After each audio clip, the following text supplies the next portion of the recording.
Good afternoon. You're listening to Gambling with an Edge. Now here are your hosts, Bob Dancer and Richard Munchkin. Good afternoon. Welcome to Gambling with an Edge. I'm Bob Dancer. And I'm Richard Munchkin. Our guest today is Brady Kannon, a radio host on VSIN, Vegas Stats and Information Network, on both golf and football. Brady Kannon, welcome to Gambling with an Edge. Thank you for having me. Good to meet you, gentlemen. How long have you been working in the field of sports radio? It started in 1991. I was a sports reporter, got a job out of college for a radio station in San Francisco called KSFO, and a story that has kind of come of that recently. I was lucky enough to have worked with John Madden at KSFO for a few years. John did a radio spot with our legendary morning DJ, Gene Nelson. It was really the first type of radio spot John ever did, and got to meet John a few times. But, I was just a little sports reporter interviewing the players at Warriors games and Giants games and Stanford and Cal and San Jose Sharks and all that good stuff. And the radio station survived about 3 different ownership changes, and finally the last one cleared everybody out. They went all satellite with Rush Limbaugh and that type of thing, and that's when I moved to Las Vegas in 1994 and took a job with a national sports radio network, sports fan radio network, and that's where I really started to get introduced into the betting side of sports and sports radio. Well, how long have you been betting on sports? And when did you get started? Well, it started shortly thereafter, and it's kind of funny. When I grew up in the Bay Area, gambling was just something I wasn't even necessarily aware of. I mean, obviously I was aware of point spreads and stuff like that, but I didn't even pay attention until I got here to town. And at Sports Fan Radio Network, I was producing a show with Dave Koken. That was 28 years ago, and he's still a dear friend to this day. But we used to have guys. Is he still working on the local ESPN? Yes, yeah, I think he does. Yes, still on local radio He's here. Colorful guy, proud of being a degenerate, but very knowledgeable. Yeah, and we used to have a lot of guys on our show. We did like a preview show for both college football and pro football on the weekends, and of course, as baseball season rolled around and what have you. But guys like Mark Lawrence and Dr. Bob Stoll and, a number of professional handicappers were guests on our show. And that really introduced me to it. And I just was fascinated by this whole other side of things, the game within the game, if you will. One of the first bets I ever placed was, I think, about 6 months to a year later after I got here. I guess it was probably about 6-7 months after I got here. Was the Kentucky Derby in 1995, and I had a great, very very advanced form of handicapping. It was like which jockeys stiffed us and didn't show up on our show versus which trainers did show up, and by the process of elimination, I came up with Gary Stevens on Thunder Gulch and hit that at 25-1. So was that because he did go on your show, or because he didn't? Yeah, I think wasn't that a Dwayne Lucas horse? I believe he came on our show or something like that, and I landed You're on asking him. the wrong guys about that.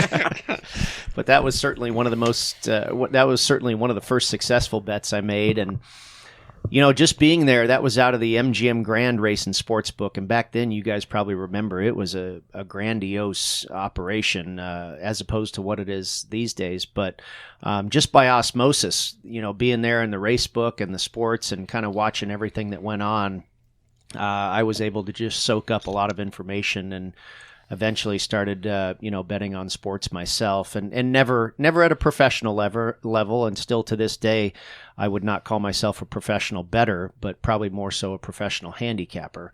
I bet often, but it is not the source of my income as far as making a living.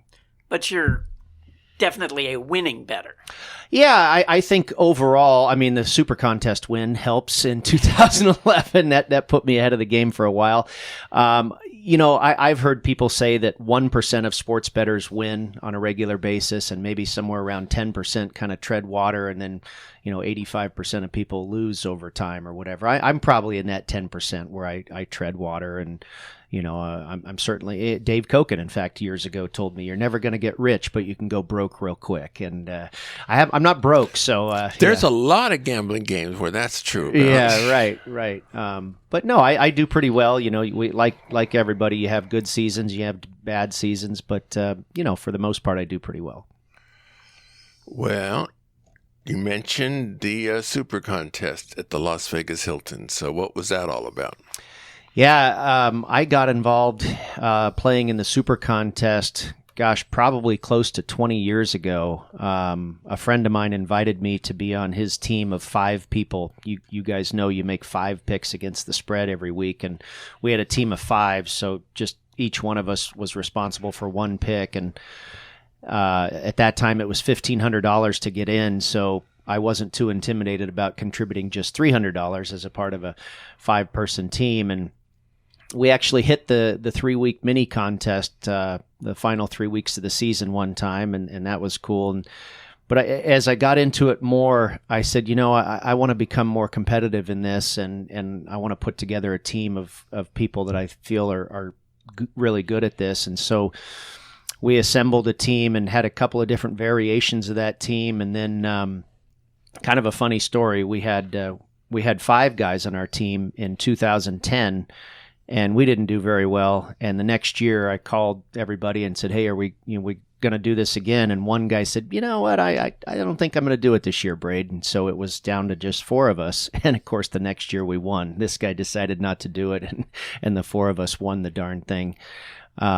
So that was, a magical year of football that I'll never forget. And, screaming at the TV on my couch, and, it was a experience with my family and extended family, and you got down to the last 6 weeks and beyond where everybody was rooting for you. And so that was something for sure. And it's maybe what I'm most proud of. And it was expressed to me by a number of people back then that, the money's great, but the title is really the thing, winning the Super Contest. And it couldn't be more true. I've really parlayed it into a career. First prize was what back then? We won $320,000, split between 4 of us. It's gone way up since then, right? Yeah. There was a record number of people in the Super Contest at that time, which was 517. But as you gentlemen know, it's continued to grow exponentially ever since then. And I think peaking a few years ago with maybe 3,500 people in it or something like that. And obviously, a couple $1 million to the top prize. But it was the largest number of participants at the time in 2011 at 517 entries. And we hit what was then the highest winning percentage in the history of the contest. For the season, we hit 72.5%. Wow. Against the spread. Yes. So how is betting a football contest different than betting against a bookie? Or that's something that I didn't necessarily know back then, and I have learned over the years that, when you do have thousands of people in the contest, that you have to employ some game theory as well and understand that you are not only you're not playing against the book, you're playing against the other entries. And again, in 2011, 11 years ago, with only 500 and some people in the contest, I don't know if that strategy was as important or didn't have as much impact with only 500 people in the field versus 2,500 people in the field. So, back then we were just focused pretty much on picking winners, and it worked, obviously. And certainly that's the bottom line. But I think when you do have more people in the field, you have to start thinking about going against the popular picks and sometimes going against the consensus plays and trying to separate yourself from the masses. However it is you're going to try and do that. But I do believe that with the increased number of participants, it's certainly something that you have to take into account. And that, to answer your question, Bob, is why it's necessarily different than just playing against a bookie or the book or what have you, where basically you're just trying to pick the right side of the game. Well, even back then, the last couple weeks where it's you versus 4 other teams probably who are going to win unless one of you commits Harry Carey on a particular week, or you're going to, so there would certainly be game theory.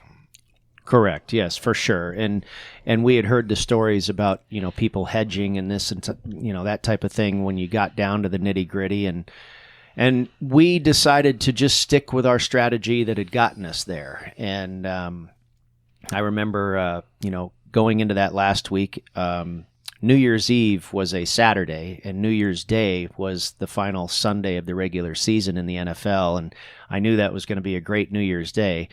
And we made our selections, and one of my buddies chose the Sunday night football game, and I was like, geez, you're going to make me sweat this thing all the way until Sunday night. And, we ended up going 4-1 that day.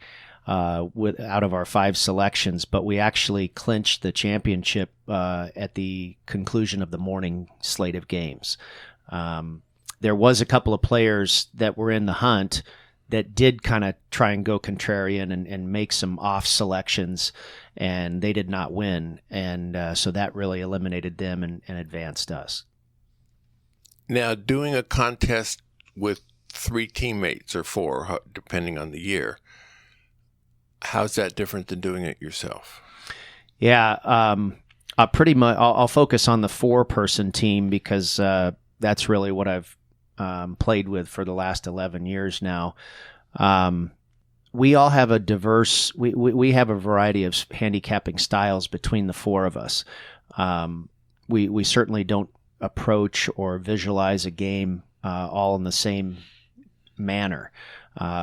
Like I say, we each have different styles of handicapping and breaking down a game, and I think that can be advantageous. I think maybe there's a higher ceiling for a higher percentage of winners when you have various styles of handicapping in a contest like this, because if you're a single entry, you're basically employing the only handicapping style and you can have a fantastic season and hit 65%. But when you have various styles, and we know a full card of 15 or 16 NFL games, they don't all fall to the sharp side or to the public side or to any form of handicapping. There's a variety of results that come out on any given week in the NFL. So if you have a variety of styles of handicapping and you're picking the right ones, again, I think there's potential for a greater score from a team format rather than just one person. And if you are a singular person, when you're making those 5 selections, I also think sometimes you might pick 2 or 3 games that you like because that's the way you see football games, and then maybe you throw a couple in there that are different because, again, I think it's not all that often that you're going to have 5 or 6 or half the games fall just into kind of one manifestation. There's all different types of results that could be categorized as, hey, the public was all over this one, and you guys know that this one was a situational spot and a letdown, and all the different types of handicapping nuances. And typically a card of Sunday football with 15 or 16 games, they don't all fall the same way.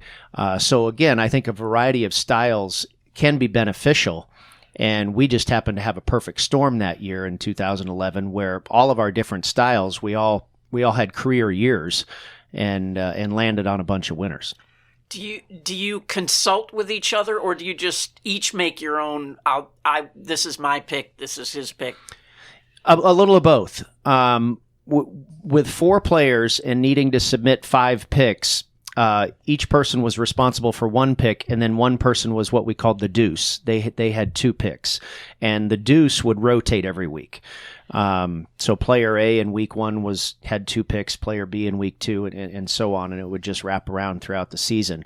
And we always give the deuce first dibs of the card because he's got twice as many picks as he's responsible for than the rest of us. We kind of give him the first look, and we'll let you decide what you think first. Oh, so you announce which games you want to go after. But let's say that you pick, the Bengals and one of your teammates thinks it's the Rams, do you then consult and say maybe we should just lay off this game completely? Or? Exactly. Yes.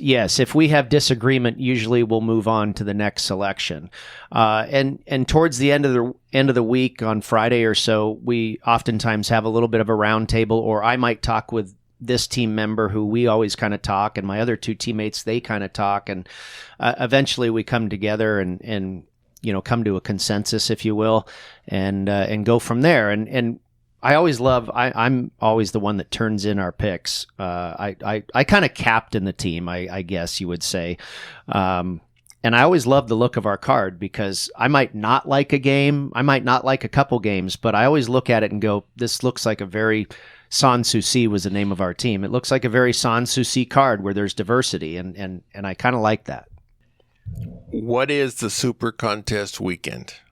Yes. That's a really cool thing, and Jay Cornegay might think otherwise. He always kids that I have caused a lot of work for him. But it was after the 2011 season, I called up Jay about a month later, and I said, Jay, I got this idea where I think this can be mutually beneficial. We'll promote your contest. We'll drive people to come in and purchase room nights, and we'll have a golf tournament, and we'll just have a kickoff weekend to, celebrate that football's here again. We'll do it like the last weekend in August or something like that, and Labor Day weekend, whatever it is. And, maybe we invite the top 50 finishers in the tournament to play in the golf tournament or whatever it is. I was just kind of talking out loud with these ideas, and I run a golf tee time company, and I was also selfish in the fact that I thought I could hand out flyers and everything to all the participants and everybody that was there for Super Contest weekend and promote my golf service. And Jay liked the sound of it, and he kind of threw in the handicapping seminar element to it. And so it would start on Friday. Friday night, we might have a handicapping seminar or a welcome party. And then Saturday afternoon was the golf tournament, and then a kind of an awards ceremony after that with, possibly some more handicapping stuff going on. But I believe we're in our 12th year in a row now, or this next coming football season will be the 12th Super Contest weekend. And even folks like Circa have now piggybacked, and they have their own little kickoff weekend with a handicapping seminar for the last couple of years. So, kind of my idea that Jay Cornegay really ran with and put together. So, I give the two of us credit for starting that weekend. That's kind of become a regular tradition now. So your specialty is actually really golf, right? More so than the NFL. And is that when you, first of all, I didn't know you could play golf without gambling. Is that when you realize? I can't play golf with or without gambling. So when you got here to Vegas and saw that you could bet on golf, was that sort of a light bulb moment for you? I started playing in a fantasy golf league, if you will, where this was probably 1996, 1997, something like that. Where there was roughly 40 tournaments on the PGA Tour, and before the season started, you had to pick one player to quote unquote win each event. And back then you were like, okay, I'm gonna pick Tiger Woods for the Masters, I'm gonna pick Phil Mickelson for the U.S. Open, and you all these players. You could choose anyone, but you had to slot them into. You had to fill out the entire tournament card. From January to August before the season started. There's a lot of golf pools out there where you can pick every week, and you can only use one golfer once, like a survivor contest in football or something. You can't pick the Rams twice. You can only use Tiger once, so you have to figure out where you're going to. So I played in that, and it was kind of an online-based thing, and I actually won that. Won it once, finished second a couple times or whatever. But that really gave me an incredible insight into horses for courses, guys that continue to do well at this golf tournament year after year, because that's how you kind of tried to pick trying to win that contest. And the way you picked Tiger for the Arnold Palmer. Yeah, sure, exactly. Or the Memorial or Torrey Pines, where he continually has success. And the way you accumulated points was however much money your guy made at that particular tournament. So obviously the winner earned you the most points, and if a guy missed the cut or didn't show up for some reason, you took a goose egg. But that really gave me great insight into these golf courses and what type of player it takes to win at particular golf courses. And I did that for probably 10 years. And then started to kind of get into, putting a couple bucks on a guy to win a major. And then it was really probably around the time of the Super Contest win, some maybe a dozen years ago or so, that I started getting more into betting the head-to-head matchups that they put up in golf. And I've just kind of progressed from there. And now, of course, with working with VSIN, it has become even more in depth. But it started with just kind of fantasy golf, and then slowly progressed to, really doing a lot of different varieties of golf betting on one single tournament. So your golf show is called Longshots. Mm-hmm. When and where does that air? It's on VSIN, and we record it on Tuesdays. It used to be a live show, but our programming has expanded so much at VSIN, there's not really an open slot for it to air live anymore. So we record it on Tuesday afternoons. So it's out there for a good, couple days or so before the tournaments kick off on Thursday. My partner Wes Reynolds and Matt Humans, they do the show with me. And we've had tremendous success, not only in picking, winners and whatnot, but we've really created quite a following. People love the show, and we're educating people on golf betting. I think golf betting is certainly one of the new sports that people are really falling in love with from a betting standpoint. And I think part of that has to do with, but prior to the pandemic, our show helped educate people on golf betting, and a mutual friend, Rufus Peabody, has had great success in betting golf for many years. But I think more and more people have been introduced to it, and then especially during the pandemic, when golf was really the only game in town. Golf and the UFC were the first sports to come back, and I think more people looked at golf and figured out about betting on it and the number of ways that you can bet on it. And I think it's one of the sports that is most ripe for an explosion in betting, because, think about live wagering. Is he going to hit the green? Is he going to hit the fairway? There's just a number of derivatives that you can look into when betting a golf tournament. Do they currently have that? I think there are some apps that on mobile apps and whatnot where you can actually bet on flash betting, if you want to call it that. It's not something you're going to see on the board at the Westgate or what have you, but it has begun, and how readily available will it become in the next 5 or 10 years? I imagine more so. Now, VSIN has 2 studios that I know of, one at the South Point and one at Circa, both very strong sports books. Mm-hmm. Which one do you work out of, or do you care, or? I've worked out of both. Obviously, before the Circa studio was erected, it was all South Point. We record the Longshots podcast out of South Point. My shows that I've done for the past year have all been out of Circa. So I really go back and forth, but primarily my schedule currently is at Circa. Now, you mentioned Rufus Peabody, a golf handicapper. How do your methods compare with his? Yeah, it's interesting. We're actually very similar, I believe, because we've discussed this at length a number of times. On the golf course? Yes. Yeah, Rufus is a good player. Now, do you gamble when you play? I didn't that particular time with him. And I didn't do know that was allowed. I thought that was a... and especially between the two of us, right? You'd think we'd have to have something going. It doesn't really matter to me, to be honest with you, whether I have something going on the golf course or not. But usually we have a little game and not big stakes or anything like that. But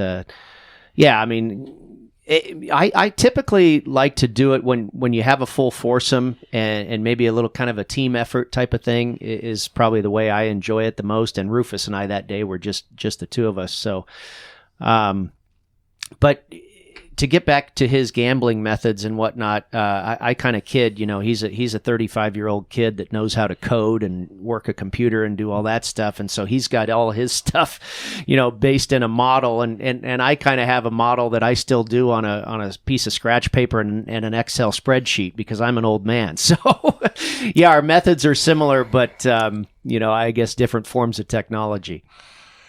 Well, you are an old man, but you may well be the youngest one in this room at the moment. We're going to take a brief commercial break, and when we come back, we're going to address the question of how do you compare handicapping golf with handicapping football. The South Point has more than 10,000 games returning at least 99%. This is more such games than anyone else has. The March promotion is free play with a kicker, which goes to players who already received mailers. Pick up your usual free play Monday, Tuesday, or Wednesday, and you'll receive an identical amount on Friday or Saturday of the same week. Pick up all 8 free plays, and on Monday, March 28th, you'll receive double that amount. Overall, you'll pick up 2.5 times your normal amount of free play if you make all the pickups. Hey guys, this is Colin from BlackjackApprenticeship.com, and if you're serious about card counting, I'd encourage you to check out the Blackjack Apprenticeship membership. It has the training tools you'll need to beat the game, like our comprehensive video course and our training suite, so you can learn each skill and virtually test yourself before ever stepping foot in a casino. It also includes the tools you'll need to succeed, like our pro betting software, casino database, results tracking software, and access to a community of like-minded Advantage players to network with in our members forum and chat room software. You can find out more at blackjackapprenticeship.com. Videopoker.com is the best place to play lots of games. If you sign up for the gold membership, $8.95 a month or $79.95 a year, this allows you to get correction on most of the games. The game of the week is Peek and Play Poker. This is a 7 coins per line game where you get to see the first card off the pack of 47 cards. You must take that card assuming you don't hold the 5 original ones. Let's say you're dealt ace, king, queen, jack of spades and a red 4. Now, in normal video poker, you hold the spades, say a prayer, and go for royal. But if your peak card is an ace, then you're not going to hold the 4 to the royal. You'll just hold a single ace, so you're starting a draw with a pair of aces. You have to work out the strategy on your own. This is one of the games constructed in an era where they did not create games that paid more than 99%. So it takes a promotion or a mailer for this to be your best game in the casino. We're back with Brady Kannon. And as advertised, how would you compare handicapping golf versus handicapping football? I would say I am probably better at handicapping golf, and maybe that's only because it's probably a little easier. And I think you guys know the NFL may be the most difficult sport to beat of all.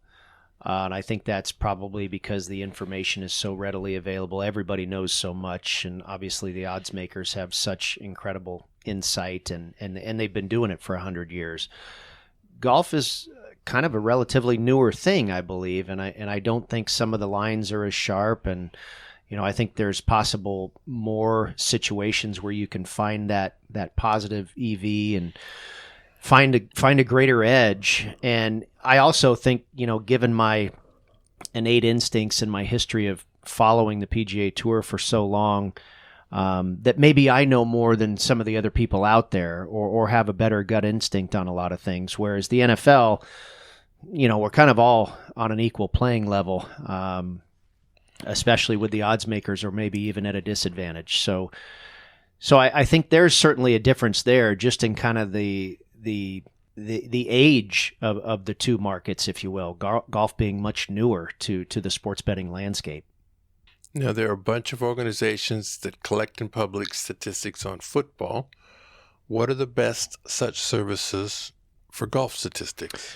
Yeah, golf analytics has really come a huge way in the last probably 5 years. It kind of started with the whole strokes gained measurement. And, years ago, statistics that were tracked were greens in regulation. If you have a par 4, you hit your tee ball, and on your second shot, you're supposed to hit the green, and then you 2-putt to make your par 4. Hitting that green in your second shot is hitting a green in regulation. It was a professor, I believe, out of Columbia University that developed the strokes gained metric, and he does it for strokes gained, or now it's been applied, and you can find statistics on strokes gained off the tee, strokes gained on the green, what have you. There's a strokes gained measurement for just about everything a player does in a round of golf. But to give an example, just hitting a green in regulation is different from stuffing that ball into 2 feet. That's a better shot if you've hit the green and you're only 2 feet away from the cup versus a guy that hits the green and is 45 feet away from the cup. And so the strokes gained has measured how good that shot is that hits the green in regulation. And that's kind of a paraphrase generally speaking of what that statistic is all about. But the strokes gained technology has really improved your ability to separate who's truly playing well right now and maybe whose numbers look a little bit flawed. I'm sorry, I'm forgetting the question. Okay. So the sites, so you can find a lot of that information all over the place now, and specifically PGAtour.com has all the rankings of where guys rank in strokes gained categories and all the other categories as well.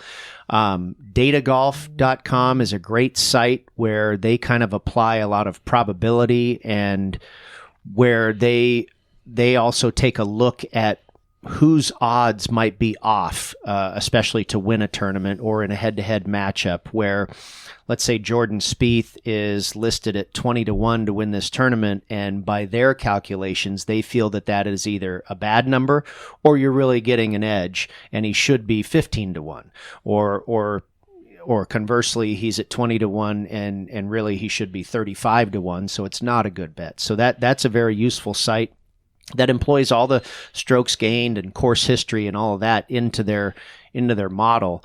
Golfstats.com is another one that I use, where that's great for seeing past history and who's done well at a particular course and how particular players have done at a particular course. So those are 3 sites that I use quite a bit. And then I like to read a lot of articles for guys that I really respect in the industry and see if our heads are in the same place and if we're falling on the same guys or if our handicap is similar and that type of thing. So like anything, there's a number of different ways to skin the cat. And, I have a routine certainly, but those are certainly some of the sites and the stats and whatnot that I will resource in assembling my particular card for the week. Are you able to sort a player for stats gained at individual courses? That's a great question. Yes, you are. They will show, which player has gained the most strokes at this particular course over the last 5 years or what have you. Yeah. The only one that you really can't do that is the Masters, because they don't publish strokes gained statistics for the Masters. And another, why not? It's just something that I believe the brass at the Masters does not do.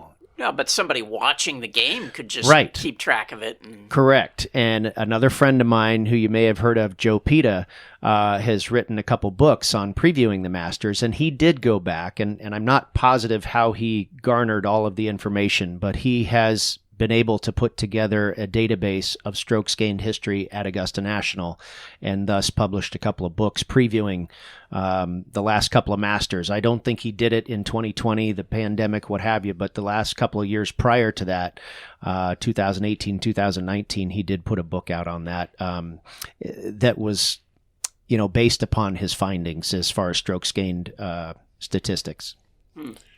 If some of our listeners think maybe they would like to start betting on golf, other than listening to your show every week, what would you recommend they do to get started? Yeah, and honestly, listening to the show every week is very helpful, because we go over kind of our process and what particular statistics we are looking at, not the same statistics apply to every golf course. Handicapping golf is actually kind of similar to NASCAR because every racetrack is a little bit different, and there are certain drivers that do better on a certain racetrack, just like certain golfers are better. Let's say, Jordan Spieth, for instance, again, has a tremendous short game, but maybe his weakness is off the tee where he's a little bit inaccurate. Other guys are tremendously accurate off the tee, but maybe they're shorter hitters. So there's Tiger Woods was maybe the perfect golfer where he did everything excellent. But very few guys have a skill set across all different facets of the game. And so you have to kind of figure out who is going to work or who might work at this particular course each week. And I guess, if you're starting out, you want to try and probably figure out what are the skill sets needed for this particular course. And you go back historically, okay, what type of player has usually won here? Has it been a guy that's a real big hitter? Do we see nothing but bombers win at this particular course? Do we see nothing but the short plotter type of guys win at this course? So I think maybe looking at a history at first and then trying to figure out what stats apply, what stats have worked in conjunction with that history. And, and I obviously, I think you have to have a little bit of a passion for the game too. That might I think that's true for betting any sport. Yeah. It might be pretty boring just diving into a bunch of golf stats if you're not really interested. And it can apply to your own game too. If you're a player, you're often keeping track of how many fairways you've hit, how many greens in regulation you've hit, how many putts did you take in total. So spin that on over to the PGA Tour and the European Tour if you're so inclined. But that's probably a good place to start. And then I would not necessarily invest all of my bankroll in just trying to hit an outright winner of the golf tournament. That's the hardest thing to hit and the least amount of, probability. There's the biggest hold in that type of market by the book. And it's also where the most glory is and maybe the most fun. And it's like there's no other sport than golf. In 4 days, you can have a good shot to hit 100-to-1 winner. Because 100-to-1 winners do win, not all that uncommon. So I wouldn't necessarily just go all into the outright market. I would probably focus most of all on the head-to-head matchups. And those are fictional matchups that are created by the odds maker. Dustin Johnson against Rory McIlroy, Jon Rahm against Brooks Koepka, or what have you. And then they set a price with who's favored to score lower over the course of the 4 days. And so they're not picking pairs that are actually paired on the course. They may or may not be. Yeah. But those players aren't aware of any sort of head-to-head matchup or anything like that. Oh, I'll bet they are. Yeah, maybe they are. Right. But you know what I mean.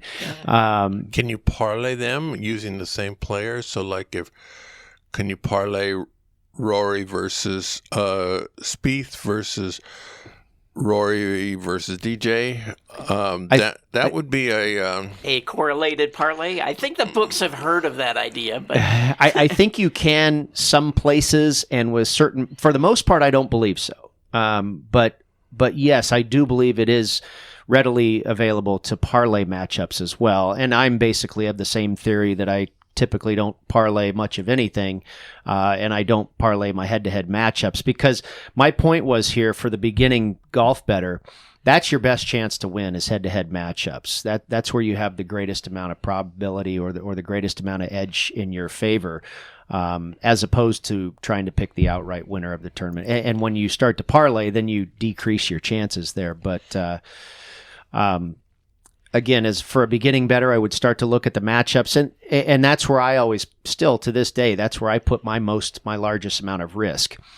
I will put a smaller amount of risk on players to finish inside the top 20, players to finish inside the top 10, those type of markets. And then my least amount of risk will go on picking somebody to win the tournament outright. What is Tee Times? Tee Times USA. It started out in year 2000 as BK's Golf Services. But I've been in the golf business here in Las Vegas for about 25 years. It's amazing that BK are your initials on this. I know. It's a very creative title to the company, right?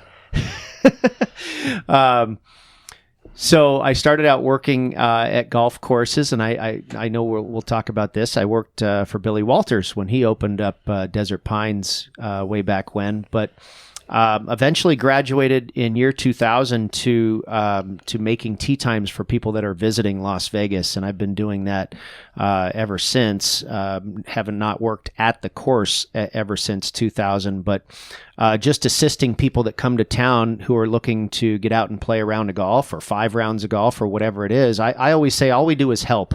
We're a free service, and with 25 years of experience in the golf business in Las Vegas, just like on the PGA Tour, I'm very familiar with all the courses out here, and my job is to try and match the guests' criteria for what they're looking for and set them up with the proper golf experience. If they're looking for something high-end, if they're looking for something very challenging, if they're looking for something much more casual and much more playable or desert style or traditional, or and maybe... this is free?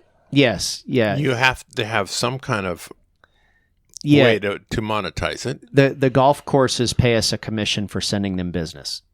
So I don't, and that's the beauty of it. I don't have to charge for my recommendations, advice, service. We're holding their hand throughout the entire booking process, and if they need to make changes, and there's no charges for that type of thing. And so it's people find it very helpful. It's been a successful business for a long time. I sold BK's Golf Services in 2015 to a national tee time service provider, actually international.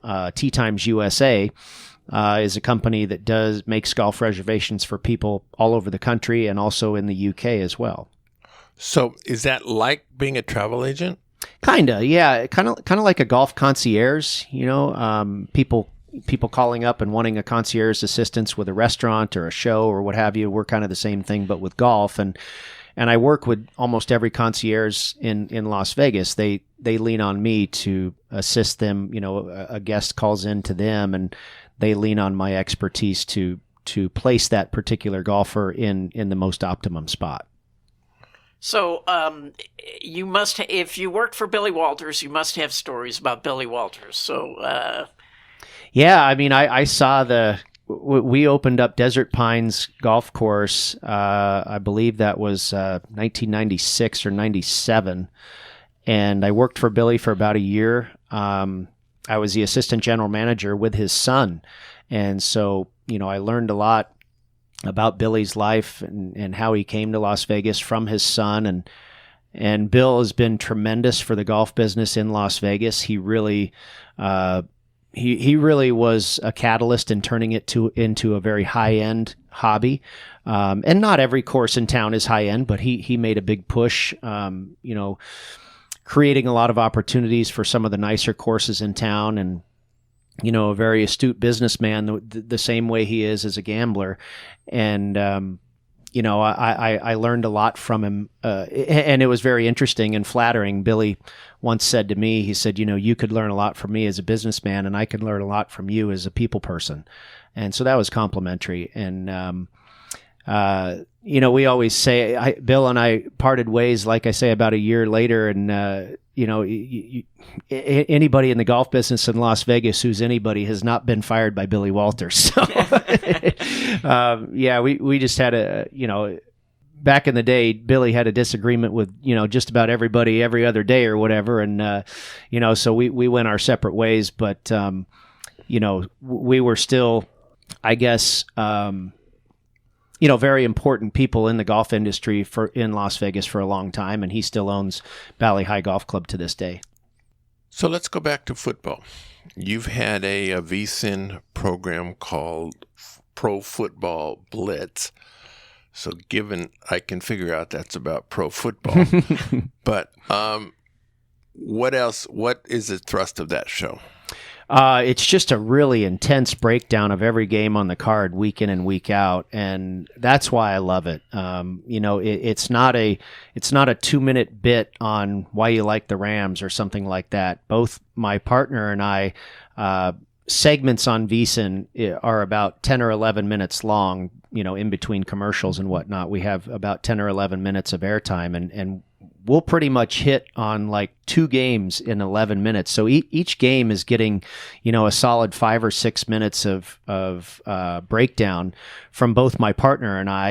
And what's neat, what I really like about the show is we're both NFL junkies. And, I'll readily admit if I had to do the same show on NBA basketball, I wouldn't be nearly as good, if good at all. But both of us VSIN did a great job of pairing us on this show because we're both specialists in NFL football and both former Super Contest winners. His name is James Salinas, and he's had tremendous success in a number of contests. He's a great contest player, and he won the Super Contest in 2015 and actually tied our record of 72.5%.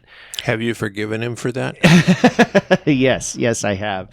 But it's a great, I believe, dynamic, and this is just kind of by luck, that James and I often end up on the same side of a game, but we go about it different ways. He is very much of an eye test and injury reports and chemistry and locker room chemistry and scheduling quirks. And, he looks at things a lot of different ways than I do. And we look at some similar things as well, but we break down games differently. And I think that makes for a great appetizer for the guest, or a great listen for the listener or the viewer, because they're getting different spins on a particular game and able to make their own decision. There was a Super Bowl recently, and in the fourth quarter, the refs threw some questionable flags, mostly favoring the Rams. This, of course, people who had bet on Cincinnati became conspiracy theorists, claiming the NFL told the refs to throw the game in favor of Los Angeles. What do you make of this type of brouhaha, which raises its head regularly in different sports and different games? About every week, doesn't it?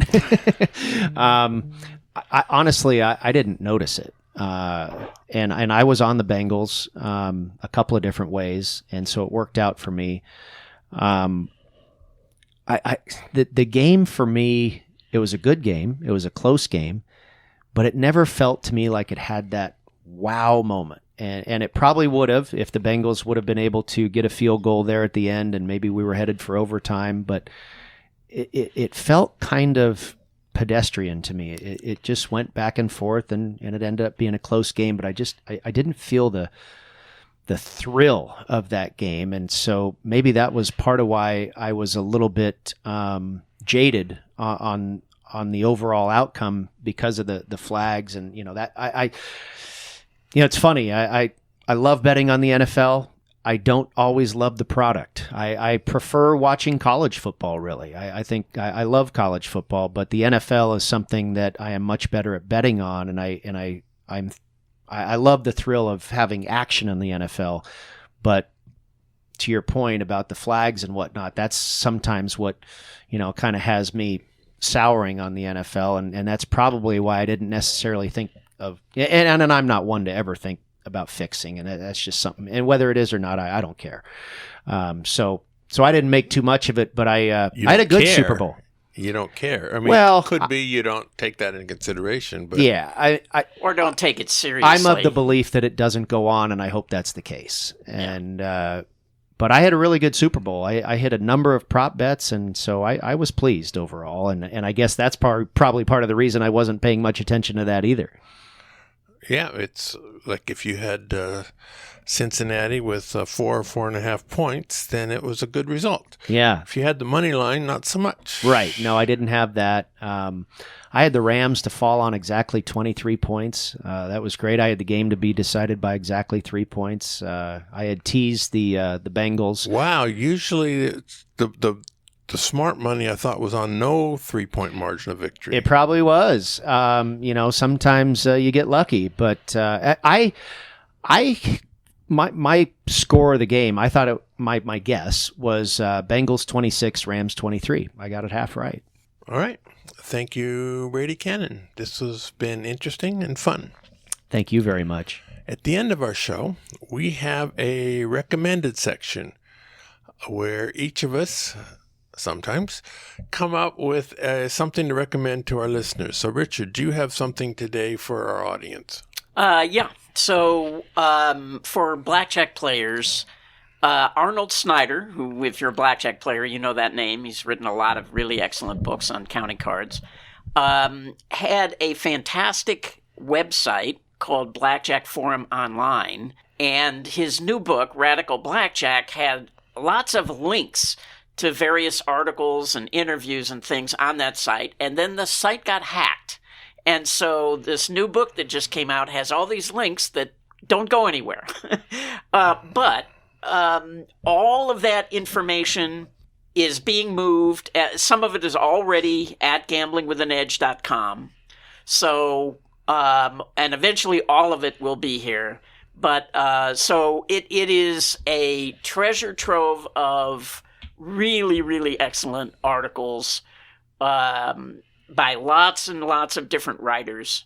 And it's now, as I say, at gamblingwithanedge.com. If you go there and just look for the Blackjack Forum tab, you'll be able to, to find all that information there. So it's a good thing that it was not lost forever. That is. That's an excellent resource. Oh, and he did tell me that when the reprint of the book comes out, they will have fixed all the links so that now we'll go to the right place. Very good. I've been watching some old movies again. And the one today that I'm going to talk about, it's on Canopy, which is, I like free streaming, is called The Sweet Smell of Success. Another great movie. This is a 1957 movie starring Burt Lancaster as a sleazy national syndicated columnist, J.J. Hunsaker, who's reportedly modeled after Walter Winchell. Tony Curtis is sleazy in his own way. He's completely amoral. He's a PR guy. Sidney Falco. Hunsaker wants Falco to stop a romance between Hunsaker's little sister and a jazz musician, and to get his way, Hunsaker doesn't mention any of Falco's clients in his column until Falco can stop this relationship. And Falco scrambles to survive, and not caring much who he has to trample on to in the process. Meanwhile, Hunsaker's changing his mind right and left. So it's an interesting movie. It's a 1957 movie. I liked it. Yeah, it's a great film. Sounds like a good one. I might have to look that up myself. And I'm going to do one other, and this is a real quickie. And it's a Waylon Jennings song called Wrong, W-R-O-N-G. And watch the video. I'll go to YouTube, watch the video. It is Waylon gone now. He was one of the top country western musicians of all time. This particular song is not particularly country western. It's more calypso. The video is really cute. It's worth your time to check it out. I will take you up on that as well. I'm a big fan of music.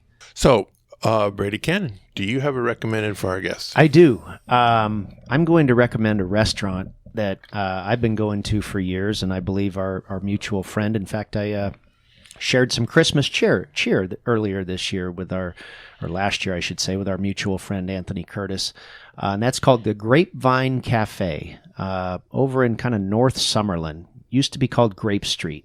There's a Grape Street now in downtown Summerlin, but the original Grape Street, it's on the corner of like Lake Mead and Buffalo, and it's called Grapevine Cafe. And it's been an important restaurant in the history of my family. My daughter got her first job there. Her baby shower was there. Her graduation was there. And it's a wonderful place. Great food, not terribly expensive, and a very warm atmosphere and a great wine selection. So the Grapevine Cafe, check that out. Huh. Never been there, but that's not my end of town. Yeah, sounds good. I assume you live out in somewhere near that area. Yeah, pretty close, in the Northwest. Very good. Thank you, Brady. Thank you, guys. It was a pleasure. It was fun. Thank you, Richard. Go out and hit lots of royal flushes, everybody. Good day.